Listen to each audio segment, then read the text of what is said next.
I need to tell you something, and I need you to really hear me right now.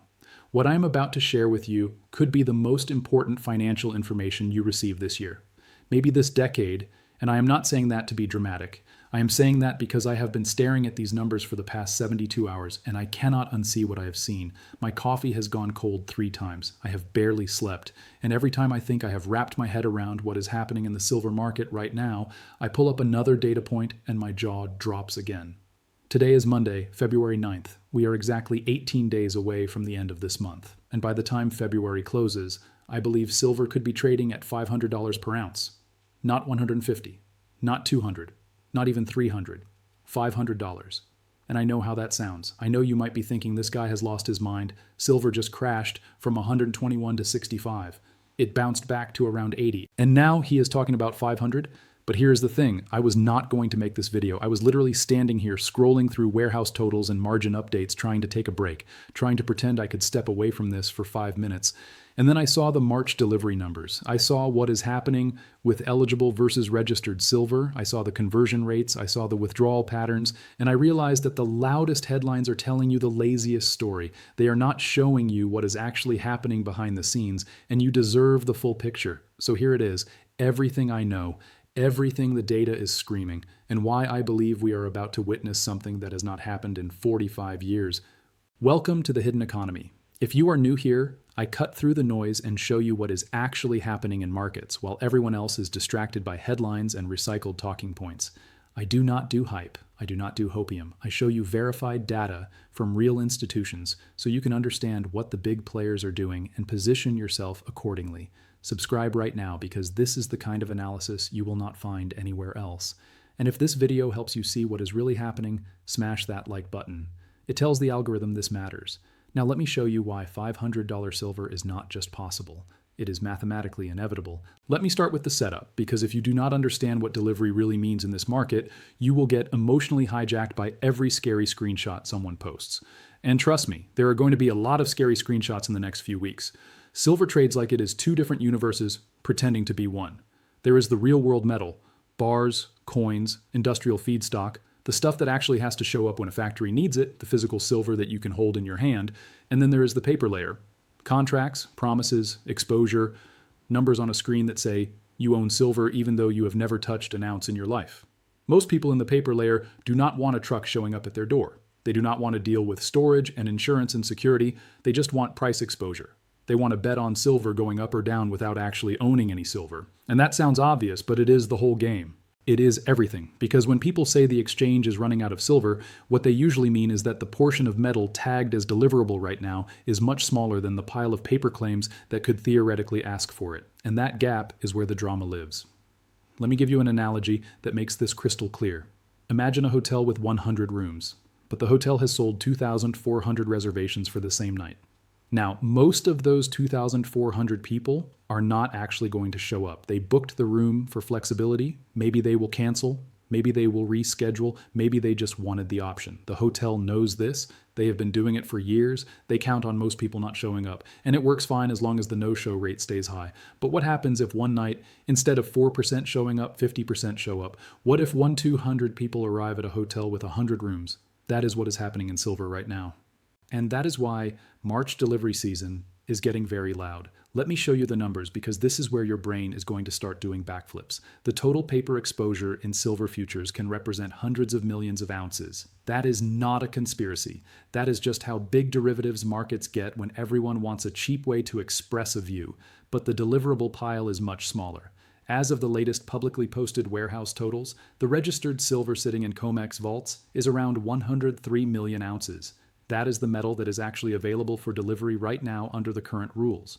But March open interest represents 429 million ounces of potential delivery demand. Read those numbers again. 103 million available, 429 million promised. That is a ratio of more than 4 to 1. For every ounce of silver that actually exists in deliverable form, there are more than 4 ounces of paper claims that could demand it. Now here is where it gets even more extreme. January deliveries were reportedly around 50 million ounces. That is not a normal January. January is usually the month where everyone is still easing into the year. It is supposed to be quiet.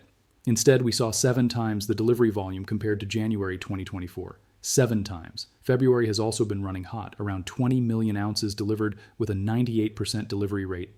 Almost everyone who held contracts demanded actual metal instead of rolling to the next month. So the question becomes very simple. If that behavior continues into March, where does the metal come from? If even 25% of March contracts stand for delivery, that is 107 million ounces of demand against 103 million available. The math does not work. But it gets worse. If March sees a 50 to 70% delivery rate like we saw in January and February, we are looking at 200 to 300 million ounces of demand against roughly 85 to 103 million ounces of supply. That is not a small problem. That is a 2 to 3 times mismatch between what people want and what actually exists. Now let me explain why this leads to $500 silver and not just a modest price increase. Because when demand exceeds supply in a physical market, price does not go up in a straight line. It goes parabolic. Think about it like this. Imagine there are 10 people who want to buy a house in a neighborhood that only has 3 houses for sale. The first buyer might pay $500,000. The second buyer, seeing houses disappear, panics and offers $600,000. The third buyer, now desperate, offers $700,000. And then there are still 7 people who want houses and 0 houses left. What do those 7 people do? They start offering insane premiums to convince existing owners to sell. Prices do not just tick up 10%, they explode. That is what happens when physical supply cannot meet physical demand. The paper price becomes meaningless. The only price that matters is whatever the last desperate buyer is willing to pay to get actual metal in their hands. And in silver, we are approaching that moment. The Comex system has been running on the assumption that most people will roll their contracts forward, that most people do not actually want delivery, that the hotel guests will not show up. But something has changed. January and February showed that an unusually large share of open contracts are standing for delivery instead of rolling away. Not the normal small slice, a much larger chunk. And if that behavior continues into March, the system breaks. Not might break, breaks, mathematically, physically, inevitably. Now let me address the skeptics because I know what you are thinking. You are thinking the system has ways to manage this. The exchange can raise margins, they can change rules, they can force cash settlement, and you are right. The system does have escape hatches. Let me explain them to you because understanding them is critical. The first escape hatch is margin hikes, and they have been using this weapon aggressively. The CME has raised margin requirements multiple times in a very short span. The latest bump pushed initial margin requirements for the main silver contract into the high teen percentage range. This matters because margins are not a headline. They are a weapon, or if you want the polite version, a control knob.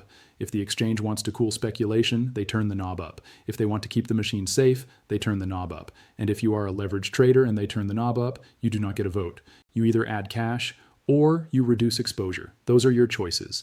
And that is why 8 margin hikes in 8 weeks liquidated millions of retail traders. It was not random, it was not volatility, it was a coordinated effort to shake out weak hands before March delivery.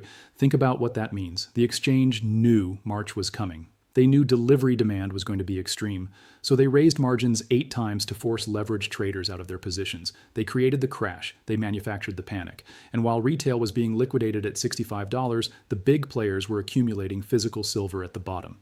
JP Morgan took delivery of 8.1 million ounces on a single day. 99% of all deliveries that day went to one bank. This is not conspiracy theory. This is public data. The second escape hatch is eligible conversion. There are 2 buckets of silver in the warehouse system, and everyone throws these terms around like magic spells without understanding what they mean. Bucket 1 is registered silver. This is the deliverable stock, the part of the pile that is already tagged and ready to meet delivery obligations. As of right now, that is around 103 million ounces. Bucket 2 is eligible silver. This is metal that meets the standards. It sits in approved vaults, but it is not currently tagged for delivery, it is owned. It is spoken for. It is not just sitting there like free pizza waiting for anyone to grab. And yes, eligible can be converted to registered. That is one of the system's big pressure valves. But it is not automatic. Owners have to choose to make their eligible silver available for delivery, and they usually only choose when the incentive is strong enough. So what is strong enough? Price. If the market starts offering a dramatically higher premium for immediate availability, eligible holders might step in.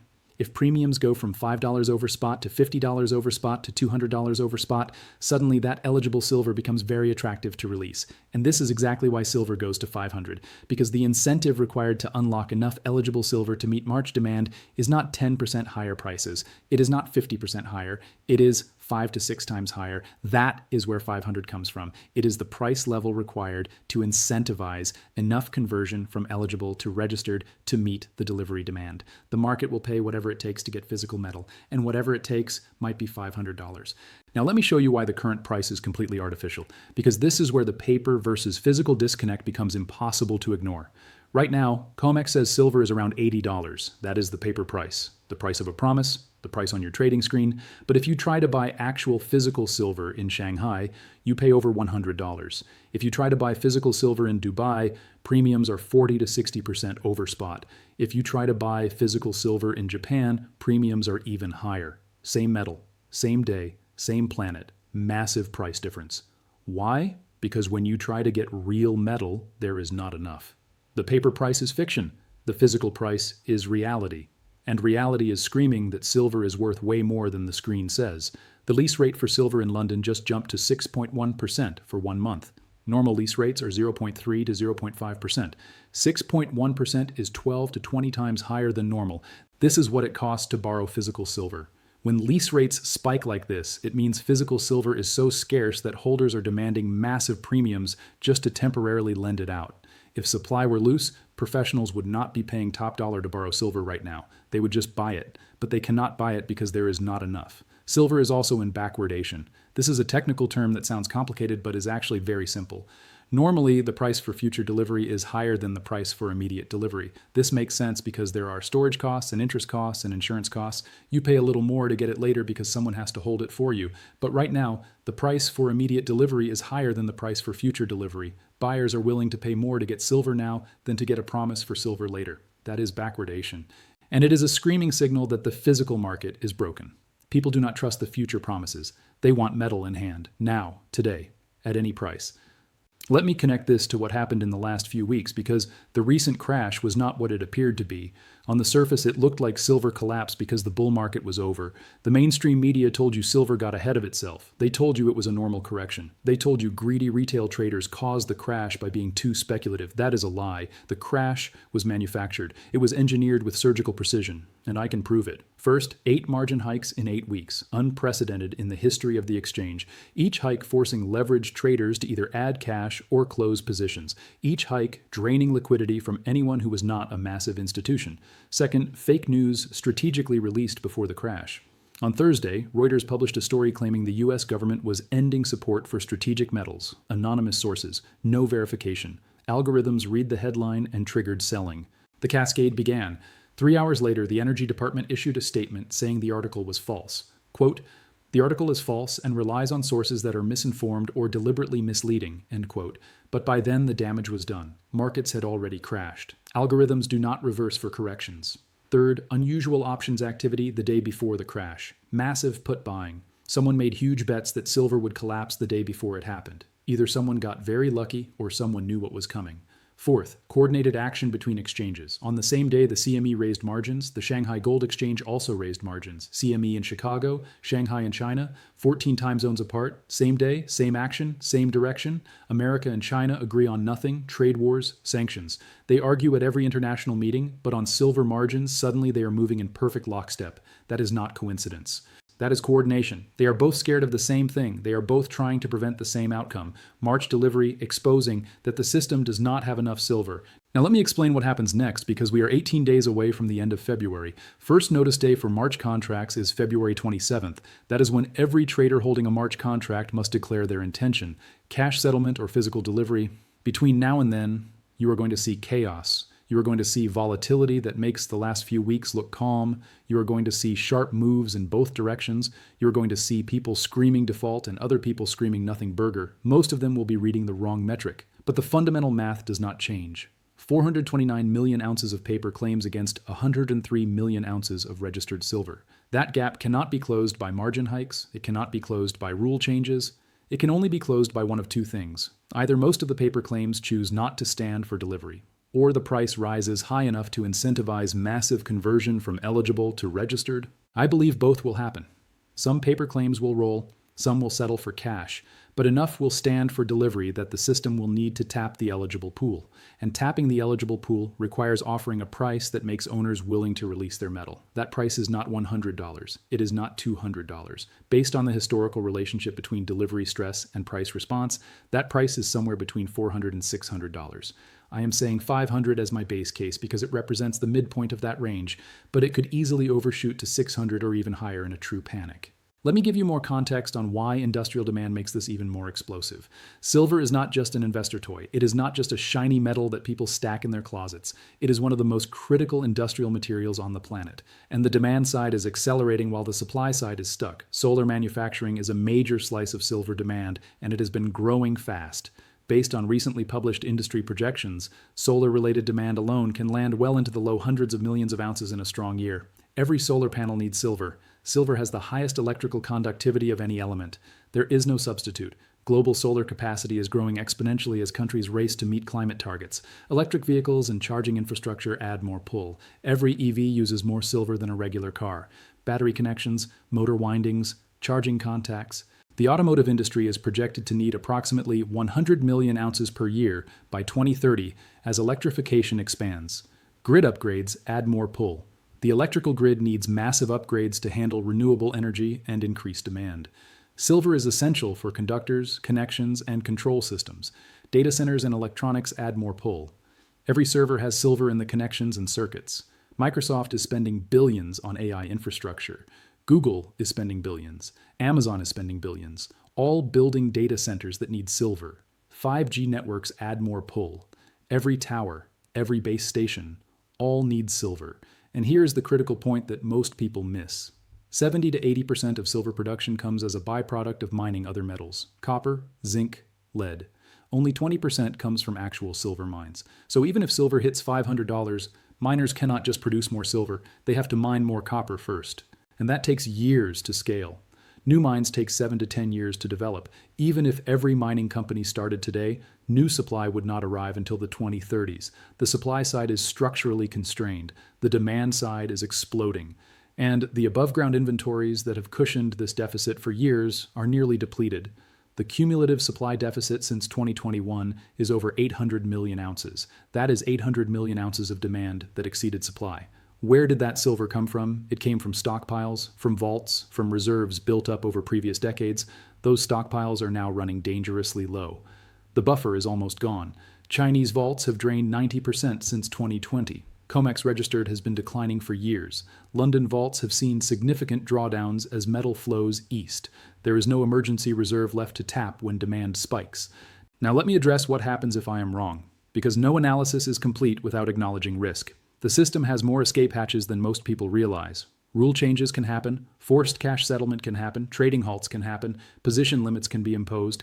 If the situation becomes truly unmanageable, the exchanges will protect themselves. They will change the rules. They will move the goalposts. That is what systems do. We have seen this movie before. In 1980, when the Hunt brothers tried to corner silver, the Comex changed the rules to only allow selling, no buying. The Hunts faced margin calls they could not pay. They went bankrupt. Silver crashed from 50 to 10. Could that happen again? Yes, but there is a critical difference. The Hunt brothers used leverage. They bought on margin. When rules changed, they could not pay their margin calls. The big players today, JP Morgan, sovereign wealth funds, Chinese institutions, they hold physical silver. Actual metal. No leverage, no debt, no margin. You cannot margin call someone who owns the real thing outright. And these players are not trying to corner the market through paper. They are draining physical silver from the warehouse system. They are taking delivery. They are loading trucks and moving metal into private storage. That is a fundamentally different dynamic than 1980. The other risk is time. I am saying 500 by end of February. That is 18 days away. It is possible that the March delivery stress extends into April. It is possible that the system stretches longer than I expect. It is possible that large holders roll their contracts forward and delay the reckoning. But even if the timing is off, the fundamental math does not change. 429 million ounces of paper against 103 million ounces of registered. That imbalance has to resolve eventually. And when it resolves, price goes dramatically higher. Whether that happens in February, March, or April does not change the direction, only the timing. Now let me tell you what to watch in the next few weeks, because the signals will tell you whether this thesis is playing out in real time. Watch deliverable totals. If registered silver keeps declining, the squeeze is getting tighter, watch eligible conversion. If you see a big jump in registered silver, it means owners are releasing eligible metal into the deliverable pool. That is a sign the system is tapping the buffer, and it probably means premiums are already spiking to incentivize that conversion. Watch margins. If the exchange keeps raising margins, they are telling you volatility is still a problem. They are trying to reduce leverage. They are trying to shake out more weak hands. Watch spreads around the front month. If the March contract trades at a significant premium to later months, that is backwardation getting worse. That is urgency increasing. That is buyers willing to pay more for immediate delivery. Watch physical premiums in the real world. If premiums in Dubai, Shanghai, and physical dealers stay elevated or increase even when paper price drops, that tells you physical availability is the actual constraint. The paper market can dump prices through leverage and algorithms. But if physical premiums stay high, the physical market is telling you a different story. Watch lease rates. If lease rates stay above 5% or climb higher, physical silver is essentially unobtainable at normal prices. Holders are hoarding. Supply is locked up. Watch reported deliveries, but interpret them carefully. Ask yourself whether metal is actually leaving the vault system or just changing ownership within the system. Withdrawals are the real tell. If metal stays inside the approved vault network, the system can play musical chairs longer than the internet wants to admit. If metal leaves, that is a physics problem that no rule change can solve. Let me talk about something uncomfortable. The people who scream that they hope the system breaks need to understand what that actually means. In a real disorderly event, the system does not politely hand you a victory. It changes the rules. It raises costs. It limits behavior. It protects itself. That is what systems do. If March delivery actually breaks the Comex, you are not going to get a parade and a trophy.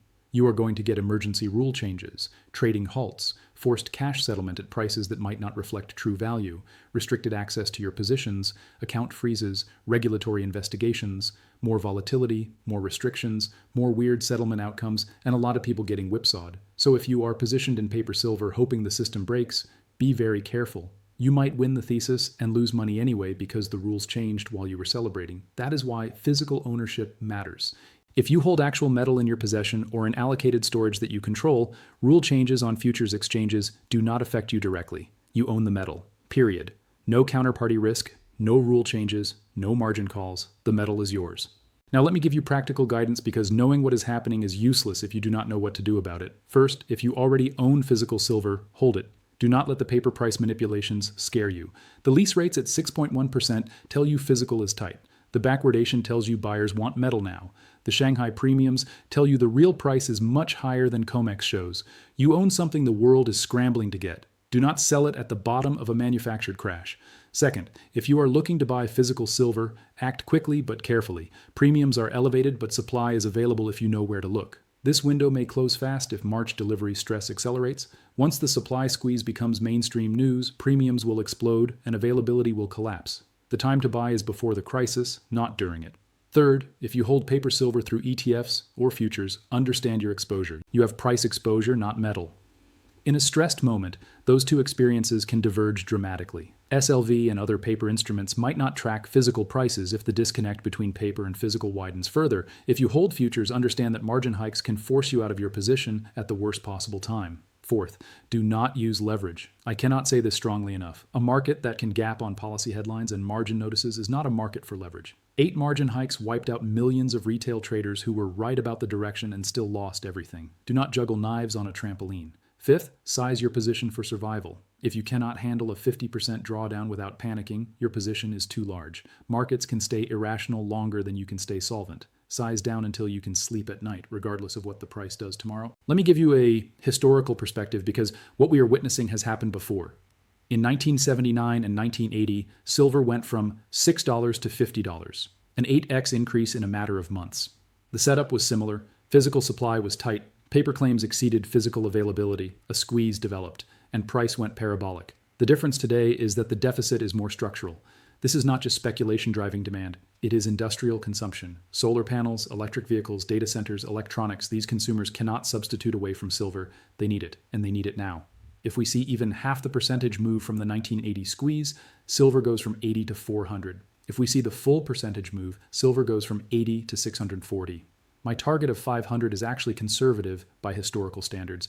Now, I want to leave you with something important, a way of thinking about this that goes beyond charts and numbers.